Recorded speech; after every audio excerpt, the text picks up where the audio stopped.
Ostatnio mówiłem o tym, dlaczego różne nurty reformacji w Polsce nie mogły się między sobą dogadać. Teraz trochę powiem o tym największym i jakby najbliższym prawdzie nurcie, czyli kalwinizmie. To znaczy, dlaczego polscy kalwiniści sami ze sobą nieraz nie mogli się dogadać. To zacząć by trzeba było, że polski kalwinizm bardzo mocno się splótł z takim nurtem politycznym, który został nazwany egzekucją praw. I on się zaczął na początku XVI wieku. I zaczął się od tego, że w roku 1501 tak się wydawało, że magnateria w Polsce objęła pełnię władzy. Król Aleksander Jagiellończyk wydał tak zwany przywilej mielnicki. Ten przywilej stanowił, że w zasadzie pełnię władzy w państwie to ma senat, czyli przedstawicielstwo magnaterii. I król nawet nie mógł tych senatorów mianować wedle swojej woli, tylko mógł mianować tych, na których się zgadzali inni senatorowie. Jego rola się praktycznie sprowadzała do tego, że przewodniczył obradom tego senatu. Jak się szlachta o tym dowiedziała, to ich reakcja była taka: jakieście wzięli to państwo i ono jest wasze, to sami na nie płaćcie i sami go brońcie. Także ani przestali płacić podatki i przestali się stawiać na pospolite ruszenie. Akurat było to trochę potrzebne, bo w roku 1503 wojska litewskie dostały od Moskwy straszny łomot w bitwie pod Wiedroszą. Tam hetman Ostrowski dostał się do niewoli. Skutkiem tej przegranej było to, że Moskwa capnęła mniej więcej 1/3 Wielkiego Księstwa Litewskiego. Potrzebna była pomoc Polski, ale polska szlachta w tym momencie ani jak mówiłem, ani podatków nie płaciła, ani się na pospolite ruszenie nie stawiała. I się wahadło wychyliło w drugą stronę. W 1505 roku w istniejącym po dziś dzień kościele pod wezwaniem Jana Chrzciciela w Radomiu odbył się Sejm i na nim uchwalono tak zwaną konstytucję nihil novi, stanowiącą, że bez zgody panów Rady, czyli Senatu oraz posłów szlacheckich żadne nowe prawo nie zostanie uchwalone. Różne prawa królowie szlachcie dawali. Tam zapewne część z nich w nadziei, że nie będzie tego można wyegzekwować, ale właśnie szlachta wtedy stworzyła ten ruch egzekucji praw i zaczęła te prawa egzekwować. Poproszę o pierwszy slajd. To może zaskoczyć, ale jednym z twórców tego ruchu był biskup katolicki Jan Łaski, wuj tego Jana Łaskiego młodszego, przywódcy reformacji. On też stworzył tak zwany statut Łaskiego, czyli kodyfikację do tej pory wydanych praw. I według tego statutu Łaskiego, tak powiem, prowadzono sprawy w Polsce. I co ciekawa rzecz, Jan Łaski, redagując ten statut, zapomniał tam wpisać kilku przywilejów duchowieństwa. Nie sądzę, żeby zapomniał, tylko uważał, że co za dużo, to niezdrowo. I nie wpisał tego. Także od tego momentu szlachta zaczęła władzy państwowej bardzo patrzeć na ręce. I tutaj by warto było podać taki prosty przepis, jak się zostaje magnatem. Więc jeżeli chcemy zostać magnatem, to No to najprostszy i najskuteczniejszy sposób to był i jest jeden: przez politykę. No zaczynamy robić wokół siebie szum i to trwa tak długo, aż nas mianują jakimś dygnitarzem. Jak zostajemy mianowani dygnitarzem, to czy powiedzmy kasztelanem, czy wojewodą, no to wtedy to było tak, że do urzędu były przypisane różne dobra, te beneficja tak zwane, no i tam chłopi pracowali na rzecz takiego dygnitarza. On z tych dochodów utrzymywał aparat urzędniczy, czy aparat przemocy, czy co tam mu było potrzeba. No, a jak mu coś zostawało, no a przeważnie zostawało, no to brał dla siebie. Także już w tym momencie, jak jesteśmy dygnitarzem, no to w zasadzie jesteśmy magnatem. No a potem no może się tak zdarzyć, że tym dygnitarzem przestajemy być, albo powiedzmy umieramy i pozostają nasi potomkowie. No i co wtedy należy zrobić? No, najprostszym sposobem to jest zapomnieć oddać to, cośmy dostali. No i tak się robiło, a ten ruch egzekucji praw to właśnie zaczął te sprawy prześwietlać. Bo tam królowi to jakoś niespecjalnie przeszkadzało, że mu tam różnych rzeczy nie oddawano, natomiast temu ruchowi egzekucji praw, który wyrażał dążenia szlachty średniej, to przeszkadzało jak najbardziej.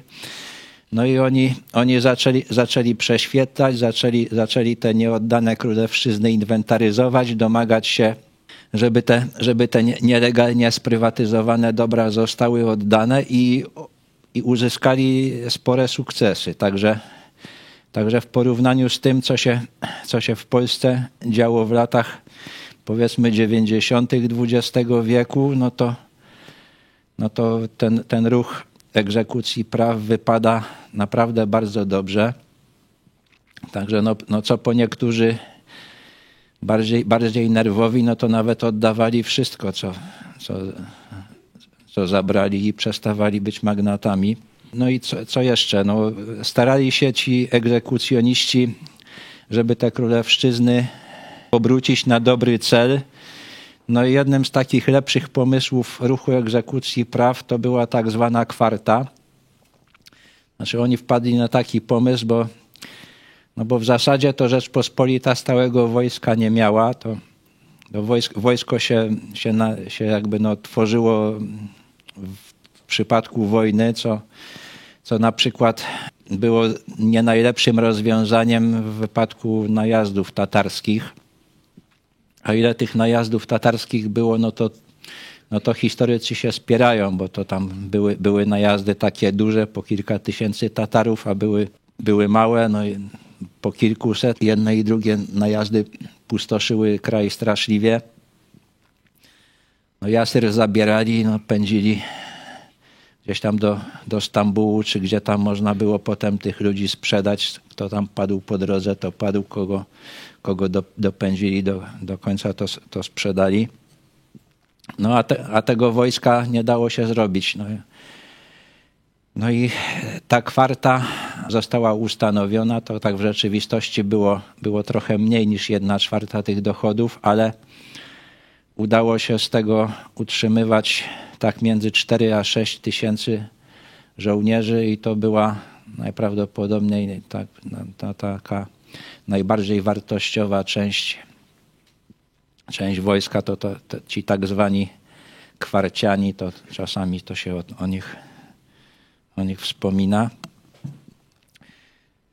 No jeszcze takim dosyć ciekawym pomysłem, który egzekwował ten ruch egzekucji praw, to było na przykład to, że jak ktoś miał sprawować władzę na jakimś terenie, no to musiał być człowiek z tego terenu, także była walka z przywożeniem kandydatów w teczkach, która trwa po dzień dzisiejszy i obecnie no to chyba z mniejszymi sukcesami niż wtedy.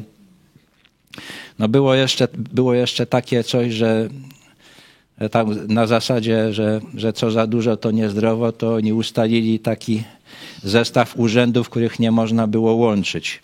Czyli że to dawało z jednej strony zbyt duże dochody, zbyt dużą pozycję polityczną, a z drugiej strony jak ktoś powiedzmy był starostą jednocześnie i wojewodą, no to nie miał głowy do tego, żeby do obu tych urzędów się przykładać, więc pilnowano, żeby tego nie było. No i także duża część tych ludzi związanych z egzekucją praw to też interesowała się tym kalwinizmem, przynajmniej na tyle, żeby się do niego przyłączyć. No ale tak, ten ruch egzekucji praw był tym ruchem, który patrzył na ręce Magnateria. Magnateria też się przyłączała i to już był ten pierwszy konflikt interesów. No i poproszę następny slajd. No tutaj właśnie widać człowieka, który jest sztandarowym przykładem tego konfliktu interesów. To był Jan Firlej, gospodarz tego zamku w Janowcu. Nie on go budował, to chyba jego ojciec go zbudował, no ale on tam mieszkał. No i był to mocny człowiek.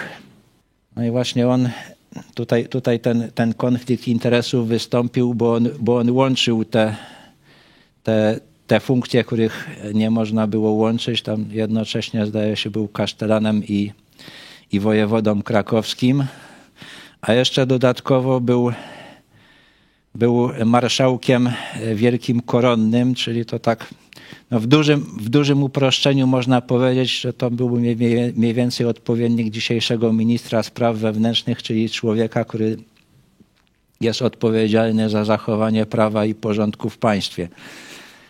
No i także tutaj Jan Firlej osiągnął takie coś, co moim zdaniem jest marzeniem każdego Polaka, czyli osiągnąć taki stan, kiedy wszyscy mogą mu skoczyć. Złamał to prawo o tych inkompatybiliach, czyli urzędach, które nie wolno było łączyć. No ale nic mu nie można było zrobić. I w jaki sposób on to załatwiał, no to nie wiem. Nigdzie się nie doczytałem. Tak moim zdaniem to są dwie możliwości. Albo on był organem, który takie skargi rozpatrywał, albo sędziowie, którzy byli z nim w dobrych stosunkach. Także w jednym i w drugim przypadku wszystkie te skargi były, uważam, wnikliwie rozpatrywane i uznawane za nieuzasadnione.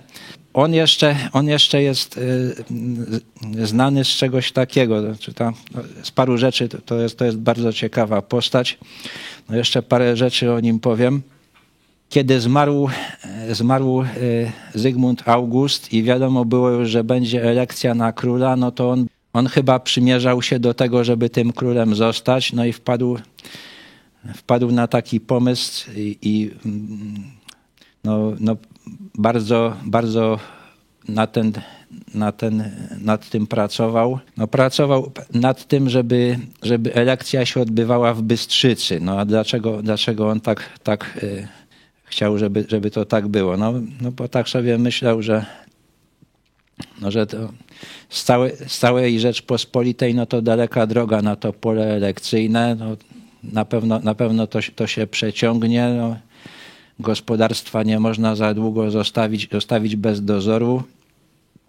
Także należy się liczyć z tym, że głównie przybędą ci, którzy nie będą mieli daleko. Bystrzyca to jest Lubelszczyzna, i to był taki pas, taki region powiedzmy od Nidy gdzieś do Wieprza, gdzie protestanci stanowili większość. Także tak sobie kombinował, że jeżeli to przepchnie, że w Bystrzycy odbędą się te wybory, to pomimo całej odrazy, jaką wielu polskich kalwinistów ma dla niego i dla jego pewnych aspektów jego działalności, to zagłosują na niego i on tym królem zostanie. Ale mu się nie udało tego przepchać.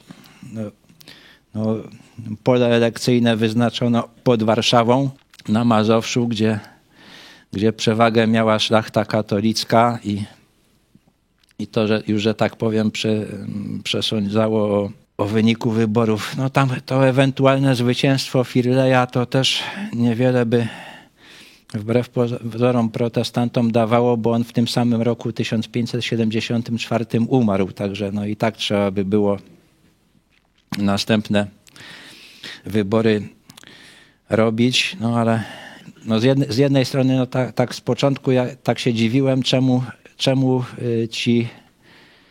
ci protestanci tak nie popierali Firleja, no jak trochę bliżej się przyjrzałem różnym jego dokonaniom, no to trochę mniej mnie to dziwi. No jeszcze jest taka jedna rzecz, no trochę to pokazuje, jak to te uwarunkowania majątkowe i osobiste wpływają. W roku 1558 Hieronim Ossoliński postawił taki wniosek, żeby wykluczyć biskupów z Senatu.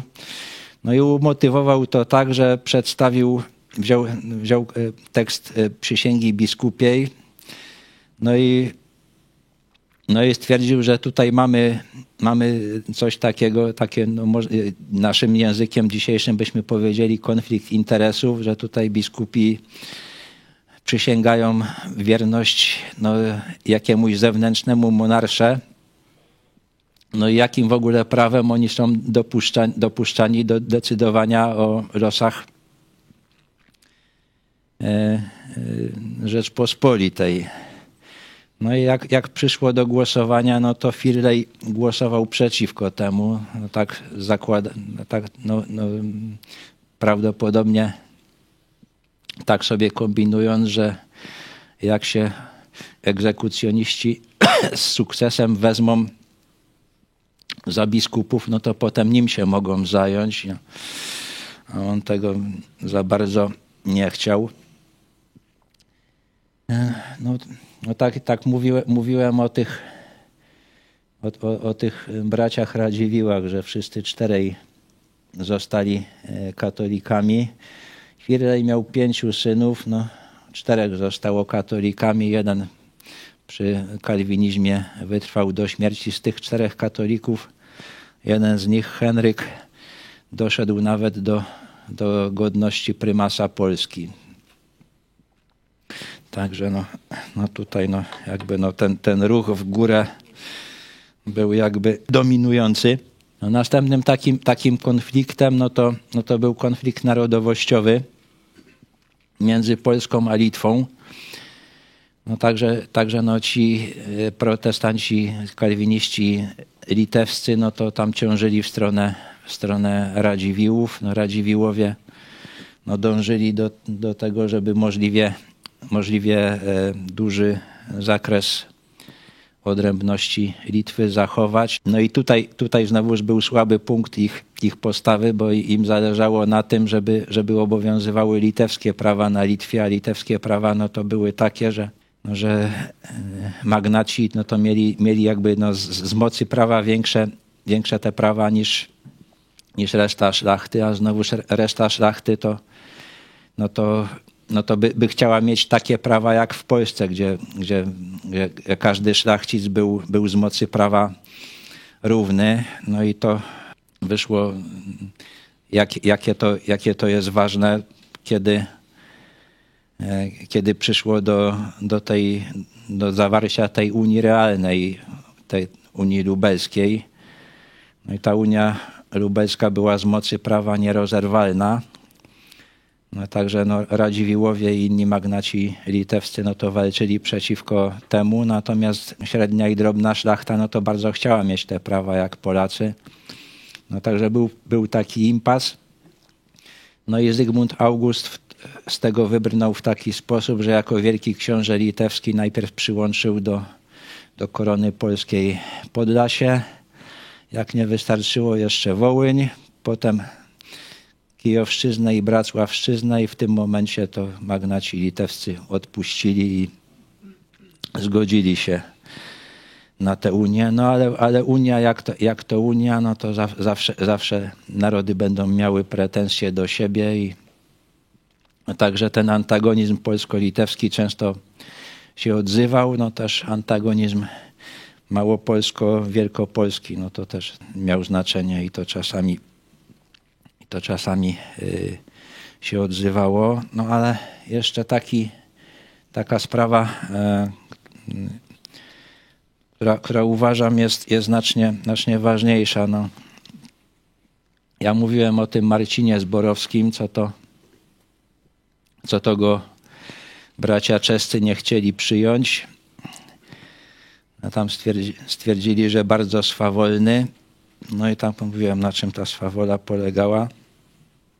No, do kalwinistów został przyjęty, no i zostawił synów, którzy byli do niego podobni, tylko jeszcze bardziej. No i tutaj chciałbym sprawę Samuela Zborowskiego przedstawić. No to był znakomity żołnierz, no, ale człowiek, który no święcie uważał, że świat wokół niego powinien się kręcić. No i zasłynął czymś takim, że kiedy trwały uroczystości koronacyjne Henryka Walezego, gdzie też ten Firlej się, że tak powiem, zapisał, bo tam on się domagał, żeby król Henryk Walezy powtórzył te gwarancje dla innowierców, no i stwierdził, że jak nie przysięgniesz, to nie będziesz panował. No i tam Walezy to przysiągł, z tym, że jeszcze takie zastrzeżenie dał, że on tego dochowa, z tym, że z zachowaniem przywilejów duchowieństwa, co różnie można było tłumaczyć, no ale tam powiedzmy jakiś sukces Firlej odniósł. No ale jeszcze do tych Zborowskich. No, trwały te uroczystości koronacyjne i przy okazji tych uroczystości koronacyjnych miał się odbyć turniej rycerski.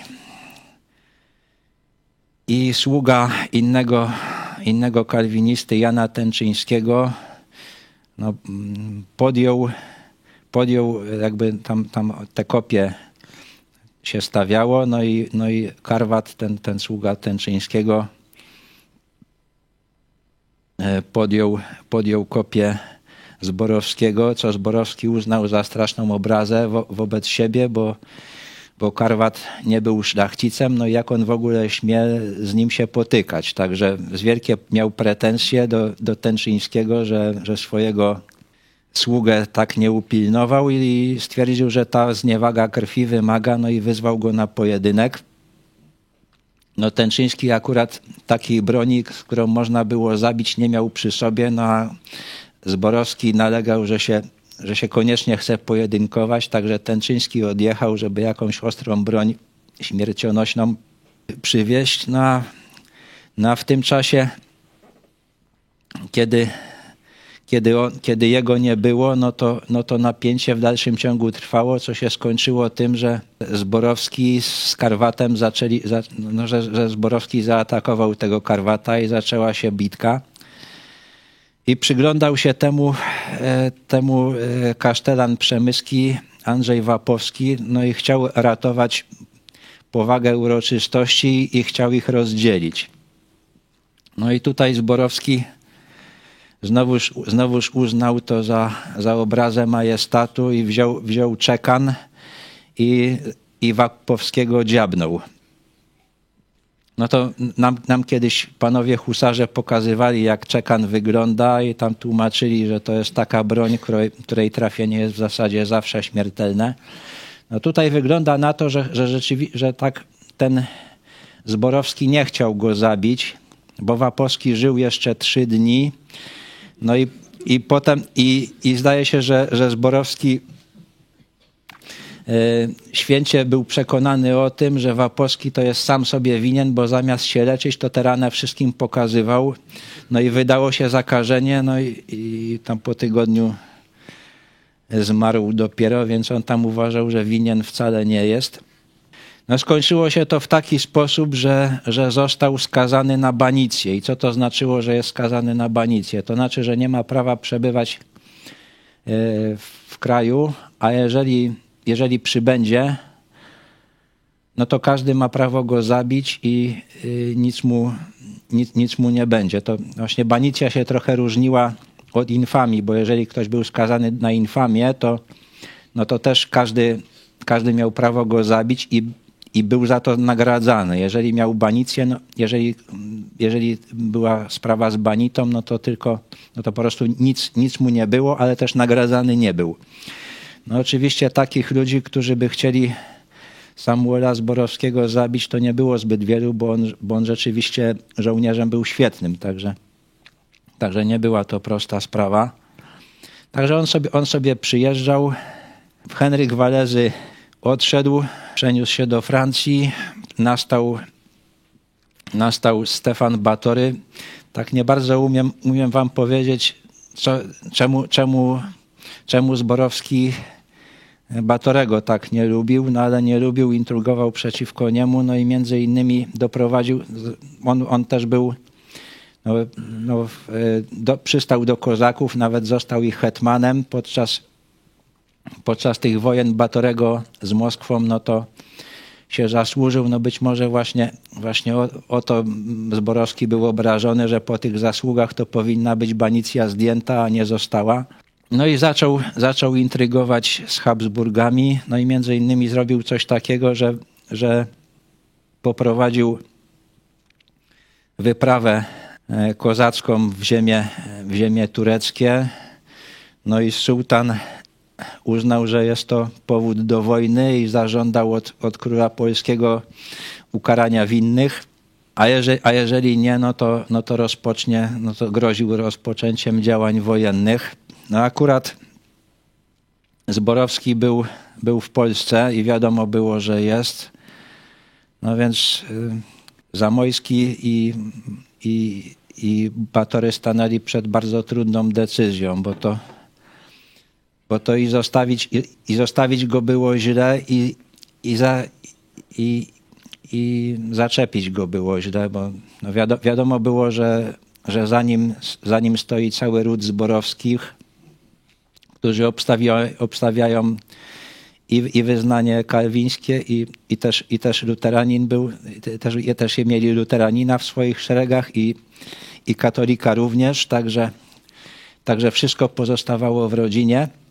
No i ród miał duże wpływy, no ale postanowili go jednak złapać. No zadanie to wykonał młody Stefan Żółkiewski z takim Urowickim. No rzeczywiście tam był u siostry, no oni go złapali, dostarczyli Zamojskiemu. No i zdecydowali Batory z Zamojskim, że jednak zostanie wykonana egzekucja na Zborowskim i został stracony. No w ten sposób można powiedzieć, że Jan Zamojski pogrzebał swoje szanse na to, żeby zostać królem. No bo został uznany za tyrana, za człowieka występującego przeciwko wolnościom szlacheckim. Już Zborowscy się o to postarali. Także wiadomo było, że jeżeli on wystąpi,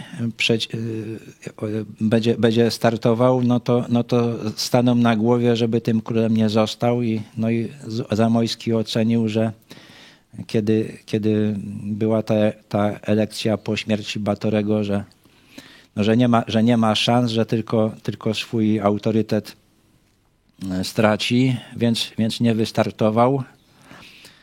No i to też wtedy kogoś musiał poprzeć, no to wiadomo było, że jak on będzie za, to Zborowscy będą przeciw, także ta wojna domowa, która się wtedy toczyła, no to też z tego się wzięła. No i właśnie Zborowscy stanęli za Habsburgiem. No i była ta bitwa pod Byczyną.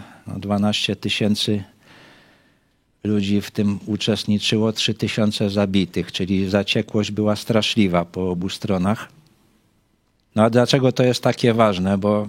Bo Jan Zamojski był takiego zdania, że chociaż był katolikiem, że państwo nie jest od tego, żeby ludzi prowadzić do zbawienia, i on to też te słowa powiedział, że gdyby było możliwe, żebyście byli papieżnikami, no to dałbym połowę swojego zdrowia,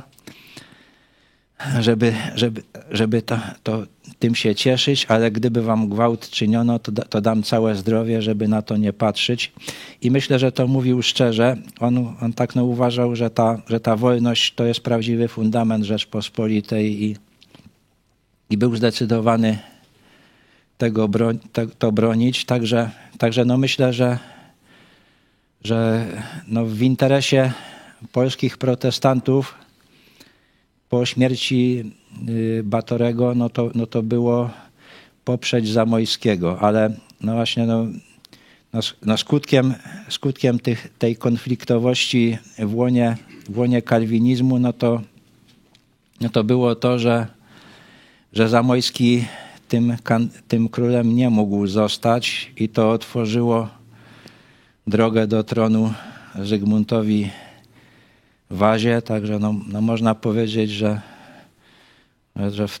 w pewnym sensie to polscy kalwiniści sami to na siebie sprowadzili. To widać, że ta sprawa to bardzo, że tak powiem, kiedyś była w pamięci ludzkiej. To jest obraz Jana Matejki, właśnie śmierć Wapowskiego. Trochę tutaj to nie od razu ta śmierć nastąpiła. On w tydzień po tym uderzeniu czekanem zmarł, ale Matejko to uwiecznił. No i tutaj poproszę następny slajd. To jest ten bohater negatywny, Samuel Zborowski. Tak mniej więcej wyglądał chłop olbrzymi. No i bardzo, bardzo sprawny fizycznie. Walczyć z nim to nie była prosta sprawa. No i tak jak to wspominałem, że w takiej sytuacji, gdy patron zboru płaci i wymaga i ten minister to jest jego sługą, to coś takiego, żeby napomnieć czy ojca, czy syna, że źle się dzieje, to niewielu się na to zdobywało. No i to między innymi powodowało, że tacy ludzie się rodzili, właśnie, którym się wydawało, że świat się wokół nich będzie kręcił. No i coraz mniej było takich ludzi właśnie typu ten Hieronim Ossoliński, który był wybitnym parlamentarzystą. No i oprócz tego postulatu usunięcia biskupów z Senatu, to właśnie tam w tym ruchu egzekucji praw działał i wiele dobrych spraw popierał i przeprowadzał. Ale właśnie z upływem czasu to coraz mniej było tych ludzi patrzących dalej, widzących coś poza tym swoim własnym interesem, czy tym własnym dość dziwnie rozumianym honorem. A właśnie coraz więcej takich ludzi, którzy właśnie byli typu Samuela Zborowskiego. Tam jeszcze, jak on umarł, to jeszcze został jego brat, który też uznał, że w związku z tym, co zrobiono Samuelowi, to on ma święte prawo intrygować przeciwko królowi Stefanowi Batoremu. I tam też jak w jakieś konszachty z Habsburgami wchodził. Bo to jest coś takiego, że polska szlachta się się zaczytywała w tych rzymskich autorach i oni tej Rzeczpospolitej chcieli, tej rzymskiej. No tylko, że właśnie no jakby nie zauważali, że Rzymianie no to wymagali tego, żeby ten człowiek, który sprawuje władzę, no to patrzył szeroko, nie na coś więcej niż własny interes. No i też tego nie zauważali, że właśnie, że u Rzymian to tak mniej więcej średnio co 10 lat, jak to ktoś zauważył, jakiś ważny polityk tracił głowę ze względu na złamanie praw republiki i to właśnie ta perspektywa utraty głowy, no to też powodowała, że ci rzymscy politycy tacy właśnie rzymscy byli. No to tyle, co chciałem powiedzieć. No i teraz pytajcie. Czyli podsumowując, Piotrze, można by powiedzieć, że protestanci bardziej się sprzymierzyli ze zborowskimi i w ten sposób się troszeczkę skompromitowali też współpracą z Habsburgami. To znaczy, to jest tak, że nastąpił rozłam. To właśnie to tutaj może nawet, bo to nie jest tak, że zborowcy pociągnęli całość.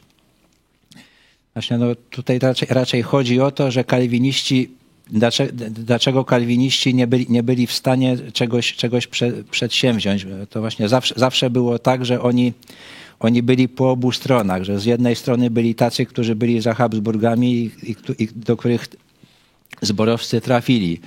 No a byli też tacy, którzy widzieli, że ci zborowcy to raczej racji nie mają i oni z kolei już w tym momencie nie mieli żadnego innego wyjścia, tylko poprzeć wazę. Także byli tacy, którzy walczyli po stronie Maksymiliana w tej bitwie pod Byczyną, a byli tacy, którzy walczyli po drugiej stronie.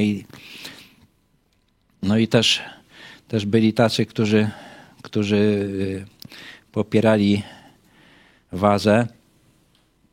Także to też miało to odbicie takie, że w pierwszym roku swojego panowania to Waza mianował więcej senatorów innowierców niż katolików, bo innowierców mianował 8, a katolików tylko 3.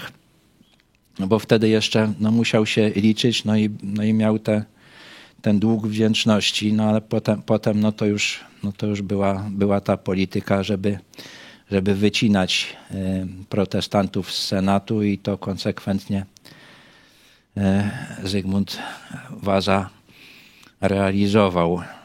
No i to też podobna rzecz, chociaż na mniejszą skalę była przy tej elekcji Henryka Walezego. To też te różne, tam to raczej właśnie ten konflikt między, bo to niby był konflikt między kalwinistami a luteranami, ale tak naprawdę między Małopolską a Wielkopolską.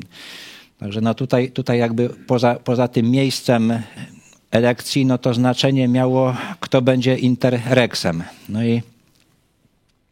Czyli tym, który sprawuje tę władzę, jest taką namiastką króla w czasie, kiedy króla nie ma. Jedni byli za tym, żeby to był prymas, a drudzy właśnie za tym, żeby to był firlej, czyli marszałek wielki koronny. W Wielkopolsce to luteranie mieli z kolei większość, i tak uważali, że uchański prymas to jest nasz, a poza tym to kiedyś się skłaniał do reformacji. A Firlej to jest Małopolanin, i jeszcze na pewno to łączenie urzędów też mu nie pomogło, bo to wszyscy o tym wiedzieli. To była sprawa oczywista. I ostatecznie to wygrał Uchański, któremu już te sympatie reformacyjne z wiekiem przeszły, a poza tym to ci, co głosowali w ten sposób, no to zapomnieli tą oczywistą prawdę, że dłużej klasztora niż przeora, a jak przesądzili, że tym intereksem będzie prymas, to on już zawsze będzie. No i także to był kolejny wielki sukces polityczny kontrreformacji. No a tutaj właśnie ta polityka w historii polskiej reformacji to ma dużą rolę, no bo ci kalwiniści to byli politycy, no i początkowo to byli politycy dobrzy, no ale właśnie ta degeneracja z czasem następowała. Ona następowała wszędzie. Coraz mniej było takich ludzi, którzy by patrzyli czegoś więcej niż własny interes i to niezależnie od wyznania. Nie negując tego faktu, no to tak trzeba to zauważyć, że to właśnie upowszechnienie tej postawy, no to najpierw doprowadziło do zguby protestantyzmu, a potem państwa. No to jakby dokładnie to samo podejście było i skutek też był ten sam. Nie do końca zrozumiałem wątek Jana Zamoyskiego. Nie wybrali go dlatego, że tam chodziło o tamtego... O Zborowskiego. O Zborowskiego. Wiadomo było, że to głównie on doprowadził do tego, że ta egzekucja się odbyła. No i zborowcy mu to zapamiętali, przyprawili mu taką gębę, że to jest jak on jest tym wrogiem wolności szlacheckich, że dąży do tego, żeby stan szlachecki pognębić, że wszelkie wolności odbierze. Taką mu wyrobili opinię, że on w pewnym momencie po prostu musiał ocenić, że jeżeli nawet wystawi swoją kandydaturę na króla, a na wszystko wskazuje na to, że o tym myślał i jakby cała jego kariera to do tego zmierzała, to że nie ma szans na wygraną i w tym układzie wygrał te elekcje Zygmunt III i ze wszystkimi tego konsekwencjami i dla Polski, i dla protestantów. Czyli można powiedzieć, że właśnie tutaj to było takie przedkładanie i robienie takiej małej, może nie małej, ale prywatnej wojenki nad losy państwa. Rozumiem, że zborowscy wiedzieli, jaką mniej więcej politykę może obrać Zygmunt III Waza, a jaką Jan Zamoyski. Czy to raczej nie było im znane? Myślę, że nie wiedzieli. Tego właśnie nikt nie przewidywał. To nawet było coś takiego i to też pewnie z tego względu między innymi został wybrany. To się może wydawać dziwne z perspektywy czasu, ale wielu ludzi się obawiało, że jak Zygmunt III Waza zostanie wybrany, to może zrobić taki numer, że przejdzie na protestantyzm. Że byli tacy, którzy naprawdę się tego obawiali i już czy to była głupota też, czy to też jezuici rozpuszczali takie plotki, żeby ułatwić mu drogę, to już nie wnikam, ale byli tacy, katolicy, którzy to poważnie brali pod uwagę właśnie, że ponieważ wychował się w protestanckim kraju i jego ojciec był protestantem, no to może przejść na protestantyzm. Także to też mogli sobie zborowscy myśleć, że jak Waza wygra, to się nic strasznego dla protestantyzmu nie stanie. Okazało się, że jednak się stało. Także tutaj też przy tej całej elekcji Zygmunta III, to też to trzeba tak zauważyć, że ksiądz Piotr Skarga, to postąpił jak prawdziwy Polak, czyli sprzeciwił się władzy, a mianowicie papieżowi, bo papież chciał Habsburga na polskim tronie i to no, miało to sens, bo tak, Habsburgowie panowali w Hiszpanii poza cesarstwem, ale to wtedy mało znaczyło, tym cesarstwem niemieckim. Panowali w Hiszpanii, panowali w Portugalii, czyli też panowali w koloniach tych państw, czyli w całej Ameryce Południowej i znacznej części Ameryki Północnej, gdzieś tam po dzisiejszą Kalifornię albo i Oregon. No, panowali też, no Filipiny to też była kolonia hiszpańska, czyli Habsburgowie. No i ten rok 1587, no to mogli jeszcze Habsburgowie opanować Rzeczpospolitą. No w następnym roku Wielka Armada ruszała na Anglię i już wtedy to było szykowane. Także ta monarchia światowa to wydawała się całkiem realna, ale ksiądz Skarga stwierdził, że nie. Ja popieram Zygmunta III Wazę.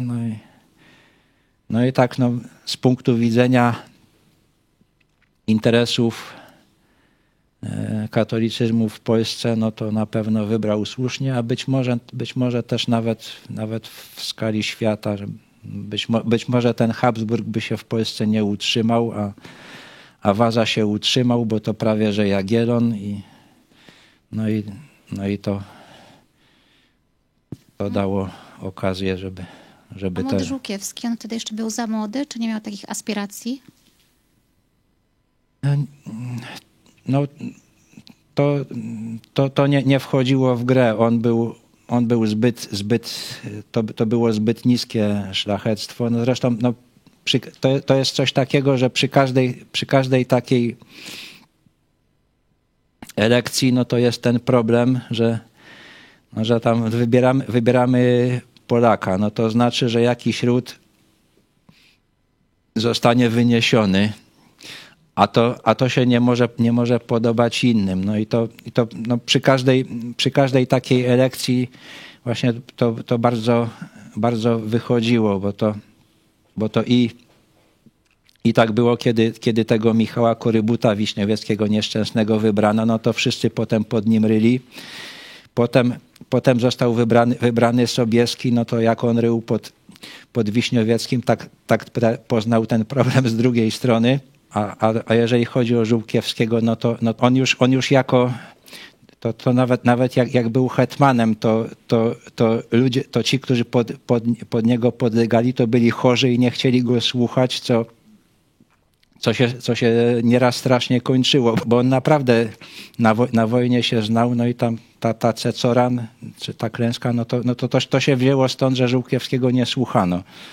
No, za niskie urodzenie miał, także on myślę nawet nie przychodziło mu do głowy, żeby zostać królem, chociaż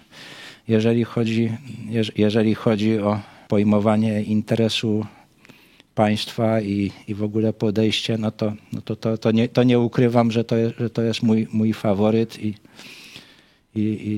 i człowiek, którego bardzo poważam. Nie tylko. Znaczy on jest, to jest Rusin. Jego ojciec jeszcze do cerkwi chodził, on przeszedł na katolicyzm i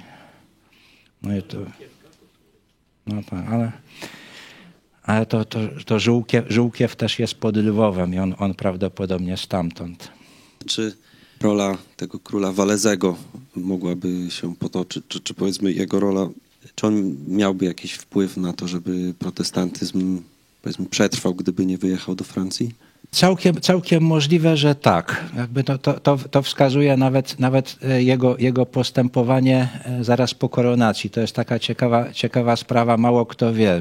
Właśnie to zaraz po tej jego koronacji, no to prymas Uchański postanowił jakiegoś kapłana, który no przestał być księdzem katolickim i się tam w jakąś sprawę, naprawdę, nie doczytałem się, czy on został kalwinistą, czy arianinem, czy coś. No w każdym razie był kiedyś księdzem katolickim i katolickim księdzem być przestał. No i zaraz po tej koronacji, no to doszło do takiej próby sił. No bo prymas Uchański na własną rękę tego kapłana capnął i chciał osądzić. Także już mu ta reformacja chyba rzeczywiście całkiem przeszła z wiekiem. No i wtedy Walezy zainterweniował, znaczy wysłał marszałka wielkiego koronnego, którym był Andrzej Opaliński, żeby tego kapłana, żeby tego aresztowanego przez Uchańskiego wyzwolić. No i ten marszałek siedzibę Uchańskiego otoczył, armaty przygotował do strzelania. No i Uchański zobaczył, że temu naprawdę zależy na tym, żeby tego aresztanta wydać. No i go wydał. No to jeszcze go Opaliński pouczył, że sprawa nie jest zakończona, że król się bardzo czuje urażony i on musi przyjechać i go przeprosić. I on go rzeczywiście przeprosił. Także Walezy miał te z jednej strony te francuskie standardy, że hierarchia słucha króla, to było to w taki sposób załatwione, że biskupi użytkują tam różne majątki, ale to one pozostają własnością króla, oni mają tylko prawo użytkowania, które może w każdej chwili wygasnąć. No i to powodowało, że duchowieństwo we Francji króla słuchało i Walezy też chciał, żeby to było w Polsce. No i też właśnie też jakby śmierć Walezego to wskazuje, że on jakby nie był takim zwolennikiem katolicyzmu za wszelką cenę, bo ksiądz Klemant go zasztyletował właśnie za to, że on z tym Henrykiem Bourbonem wszedł w układy i wyznaczył go na swojego następcę, chociaż to był Kalwin. Także ten dominikanin Jacques Clement nie mógł znieść, no i zasztyletował króla. Straż go poszatkowała, ale król nie przeżył. Także on, być może też ten pobyt w Polsce spowodował, że on nabrał takiej perspektywy, ale całkiem jest możliwe, że on by tą wolność przekonań religijnych w Polsce chciał rzeczywiście utrzymać. Tylko jak się pojawiła szansa, żeby być dziedzicznym królem we Francji, to wybrał to, niż bycie elekcyjnym królem w Polsce. Choć może nie była to najlepsza decyzja, tak patrząc z perspektywy czasu. Musiał uciekać w dosyć taki sposób zakamuflowany i tam był pościg i o mało go nie złapali i z powrotem na tron nie zmusili. Tak, ale to z niewolnika nie ma pracownika. Jak już nie chciał być tym królem, to tak nie było sensu go zmuszać. Chociaż to na pewno wielki despekt dla Polaków to tam było, że takich nisko cenił, że nie chciał im królować. Jakie były szanse księcia pruskiego na objęcie tronu w Polsce? Bo to był protestancki władca. Zdecydowałem się to pominąć, bo nie da się o wszystkim mówić, ale to na pewno było coś takiego, że on myślał o tym no i póki Albrecht Hohenzollern był tym księciem pruskim, no to on bardzo dużo robił w kierunku popierania reformacji w Polsce. Także bo to były i te stypendia Hohenzollerna w Królewcu i drukarnie, bo zdaje się, tak ktoś to policzył, że chyba ponad 80 różnych pozycji książkowych zostało wydrukowanych w Królewcu i tam głównie to jednak było przemycanie przez granicę do Polski. No i też w Królewcu został wydrukowany ten przekład Nowego Testamentu Stanisława Murzynowskiego. Myślę, że to miało duże znaczenie, bo Biblii Brzeskiej wydrukowano ponoć 500 egzemplarzy, a Nowego Testamentu Murzynowskiego to tak przynajmniej 8000. I to poszło do ludzi i to z jednej strony to było to, co było najbardziej potrzebne, jeżeli chodzi o Słowo Boże. I następna rzecz jeszcze, że oprócz tego, że Murzynowski to przetłumaczył i bardzo fajnie przetłumaczył, to do dzisiaj się bardzo historycy kultury polskiej zachwycają tym jego językiem. To jeszcze on zrobił takie komentarze i przypisy. I tak można powiedzieć, że też te przypisy to były bardzo akurat to, co było najbardziej potrzebne, czyli one z jednej strony pokazywały błędy katolickie, a z drugiej strony błędy ariańskie. Także Murzynowski nie tylko patrzył na to, co jest, ale jeszcze jakby przewidywał, co będzie. Także niezwykły człowiek, miał 25 lat, jak umarł. Myślę, że bardzo, bardzo wiele zrobił i to też właśnie dzięki Albrechtowi Hohenzollernowi.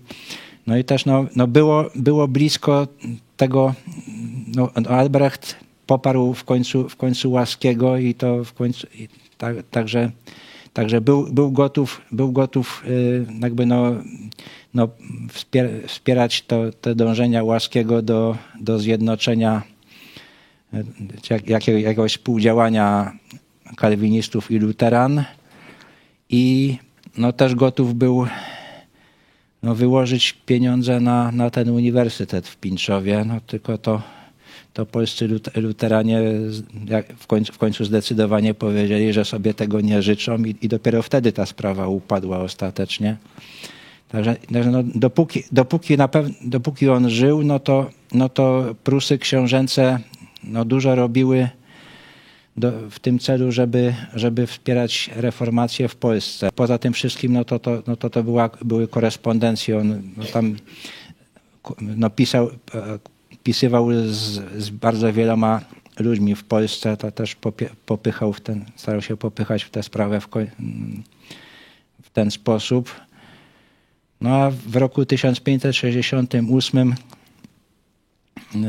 Albrecht Hohenzollern umarł, i jego następca już nie był zainteresowany tą sprawą, skończyło się drukowanie po polsku w Królewcu, skończyły się stypendia, już tam nie było. Myślę, że on tak sobie postawił taki cel, że on tam jest tym półjagielonem, bo matka jest jagielonka, i jakby się tak udało protestantyzm w Polsce zakrzewić, to by miał szansę zostać królem, i bardzo bardzo dużo inwestował w tym. Także to jak to profesor Brickner powiedział, że wręcz ponad swoje możliwości inwestował w tę sprawę. Spędziłeś wiele lat, żeby przedstawić nam ten wykład i mnie interesuje, czy w tych wszystkich zatargach wewnętrznych, które niewątpliwie mają duży wpływ na resztę historii Polski, czy widziałeś wyraźny taki walkę duchową na duchowej płaszczyźnie? W końcu nie walczymy z ciałem i krwią, z wszelkimi mocami, Czy tam dopatrzyłeś się jakiejś takiej właśnie typowej osi zła, jakiegoś takiego typowego diabelskiego scenariusza, który właśnie był tam w jakiś sposób egzekwowany? Czy jakieś siły zewnętrzne, jakichś szkodników typowych, którzy byli rzeczywiście, działali na szkodę Polski? No ja raczej tak myślę, że to jest tak, że na pochyłe drzewo każda koza skacze, że jakby coś takiego się działo, tak by to można powiedzieć, że biedę i porażkę to prawie każdy znieść potrafi, ale sukces i dobrobyt tylko nieliczni. I tutaj coś takiego właśnie miało miejsce, że jakby widać, że to, tak z perspektywy czasu, że właśnie ta szlachta jakby właśnie to chyba jest coś takiego, to jakiś Rzymianin coś takiego powiedział o swoim narodzie, tam, że nie możemy już znieść ani swoich chorób, ani lekarstw, które by nas uzdrowić mogły. I to coś takiego się właśnie stało, że jakby że to zaczęło brakować ludzi, którzy by potrafili patrzeć szerzej. Jakby każdy patrzył swego i przy czymś takim to długo się nie da. No i to tak chyba można powiedzieć, że to zło w Polsce to wykorzystało rzecz dobrą do swojego zwycięstwa, właśnie tą wolność. Że wolność to jest trudna sprawa, to trzeba umieć z tego korzystać. Że ta polska szlachta wywalczyła sobie wolność, jakiej nigdzie w świecie nie było. No i przez jakiś czas to rzeczywiście umiała z tego korzystać. No ale potem się właśnie coś takiego zaczęło dziać i to widać przy okazji tych wolnych elekcji. Pierwsza wolna elekcja tego Walezego, no to wszyscy byli obrażeni na wszystkich, no ale przynajmniej nie było wątpliwości, kto wygrał i jakoś się wszyscy z tym pogodzili. Za drugim razem, jak wybrano Batorego, no to już wojna domowa wisiała na włosku. Już zwolennicy Habsburga i Batorego stali na polu, ale tam prymas Karnkowski wyszedł, rozpłakał się, no i jak tutaj się bić, jak staruszek płacze. No i jeszcze się rozeszło. No jak już przy okazji trzeciej elekcji, no to już była regularna wojna domowa.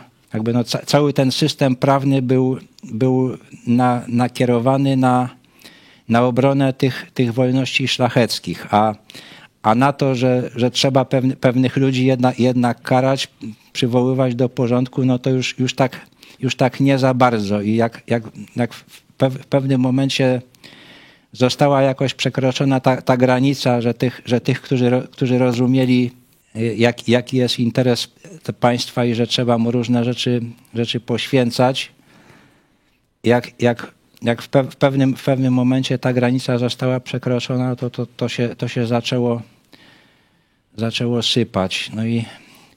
No i tutaj właśnie ci jezuici i ludzie wokół nich skupieni, no to się okazali tą jedyną grupą, która dyscyplinę zachowała i była w stanie realizować jakieś sensowne plany, choć bardzo niekorzystne dla Polski. W ten sposób to zło zadziałało, że katolicyzm okazał się zdolny do zachowania dyscypliny wśród swoich ludzi, potrafił ich ukierunkować tak, że oni zgodnie działali, a wszyscy inni się pogrążyli w tych wewnętrznych sporach i waśniach i nie byli w stanie niczego sensownego już zrobić. Jakby w ten sposób to zło zatriumfowało, tak myślę. Na podobnie zadane pytanie kiedyś odpowiadał taki profesor Rafał Leszczyński, potomek zresztą króla Leszczyńskiego i też protestant współczesny, i jako przykład właśnie tego, że w Polsce źle funkcjonowała wolność, że wolność była, można powiedzieć, przeciwieństwem dyscypliny, że praktycznie w kościołach nie wprowadzano dyscypliny. Podał właśnie kościół kalwiński, do którego dotarła nauka antytrinitarna. I początkowo była ona gdzieś na peryferiach tego kościoła, ale pojawił się tam jeden dość sprawny pastor. Wydaje mi się, że jakiś chyba tam Piotr z Goniądza, czy jakiś coś takiego, nie, ale to nie jestem tego na 100% pewien. On przeszedł na ten antytrinitarianizm, czyli dzisiaj jak gdyby świadków Jehowy, można tak powiedzieć, i zaczął głosić to w innych tych zborach i innych pastorów przeciągać do tej nauki. I ci inni pastorzy, no to widzieli tam jakiś synod, zwołali i tak dalej, no i tak nie wiedzieli, co z nim zrobić. No najpierw go wysłali, że go wyślą tam, nie wiem, chyba do Lutra. Do Melanchtona. A może do Melanchtona, że wyślą go tam, no, żeby ktoś się nim zajął i mu tam coś potłumaczył. On tam pojechał, nic mu nie pomogło, wrócił, jeszcze bardziej, że tak powiem, intensywnie zaczął szerzyć tę herezję. I kiedy tam po bardzo krótkim czasie, to wydaje mi się, że tam 2 albo 4 lata od tego, kiedy mieli czas na reakcję, znowu zrobili synod tych wszystkich kościołów, to 70% zborów tych kalwińskich już przeszło na antytrinitarianizm. Stąd na przykład ta wieża tu niedaleko Lublina, jedyny praktycznie świecki zabytek reformacji, bo 2 kościoły mamy, no i wieżę ariańską właśnie, to jest nieprawda, bo to jest wieża kalwińska. Ale ojciec był Kalwinem, ten, który wybudował tę wieżę. Tu niedaleko, myślę gdzieś, nie wiem, z 15 kilometrów można sobie pojechać kiedyś zobaczyć. Ale syn przeszedł na arianizm właśnie mniej więcej w tym czasie. I zobaczcie, już w tradycji takiej kulturowej została wieża ariańska. Nie zastosowali dyscypliny na czas. Bo wolność. No to też Łaski próbował w innych sprawach dyscyplinę wprowadzić, no na przykład, żeby nie było tych mieszanych małżeństw, no to się nie dało, to też to zapomniałem powiedzieć też, no właśnie ten Czyński, ten, który pan tego Karwata, co się tak na niego obraził Zborowski, to też był kalwinista, no i on zasłynął z tego, że będąc kawalerem miał 7 dzieci po ludziach. No i to też na pewno nie było tak, że ja mówiłem i o tym Górce i o Radziwiłłach, no także że o Radziwile Sierotce, bo tam jak się ci inni prowadzili, to nie wiem, no ale to no właśnie, no to po prostu było rzeczą oczywistą, że no jest ten patron, on płaci, on wymaga, no a minister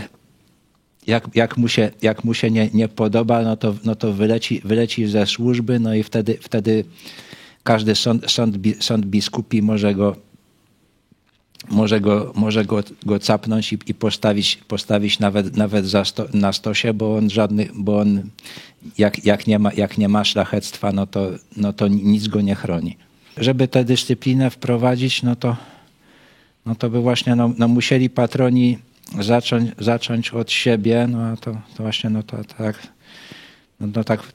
z moich obserwacji to wynika, że dyscyplinę to poważnie traktowali bracia czescy, no i właściwie nikt poza tym.